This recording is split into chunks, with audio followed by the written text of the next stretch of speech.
Let's make instant upma. And మనం మార్కెట్లో చాలా రకాల ఇన్స్టెంట్ ఫుడ్స్ తింటాంట. వాళ్ళు ఎన్ని ఇయర్స్ ముందు చేసి తింటారో మనం ఎన్ని ఇయర్స్ తర్వాత తింటామో కూడా తెలియదు. మనం అట్లానే తింటామన్నమాట, అవసరానికి ఆకిలికి. అట్లా కాకోకుండా ఈసారి మీ ఇంట్లో అయినా మీరు ఎక్కడైనా ట్రావెల్ చేసేటప్పుడు మీకు చాలా వర్క్ ఉంది, వంట చేసుకోలేము అన్నప్పుడు ఇట్లాంటివి చేసి పెట్టుకోండి. ఒక 5 రోజుల్లో తినేయాల. ఈ నెలలు సంవత్సరాలు పెట్టుకోవద్దండి. ఇన్స్టెంట్ ఉప్మా అంటే త్వరగా చేసుకొని ఇప్పుడైతే రెసిపీ దగ్గరకు వచ్చేసాం. ఫస్ట్ అయితే మనం ఆయిల్ వేసుకొని పల్లీలు వేగిన తర్వాత గింజలన్నీ వేసేసుకుంటాం. తర్వాత గుర్తుపెట్టుకోండి, ఇది మాత్రం కరివేపాకు వేసుకుంటాం కదా, మంచిగా స్మాష్ చేస్తే విరిగేటట్టు. అండ్ తర్వాత నేను దొడ్డు ఉప్మా రవ్వ వేసుకున్నాను, మీరు చిన్నది కావాలంటే వేసుకోవచ్చు. అండ్ నెక్స్ట్ అయితే ఇంకా స్టోరేజ్ ఆరిపోయిన తర్వాతనే స్టోరేజ్ చేసుకోండి.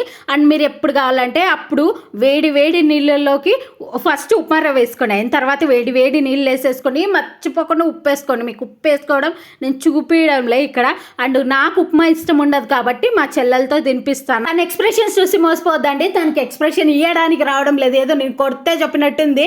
అండ్ నిజంగానే టేస్ట్ అయితే బాగానే ఉందంట.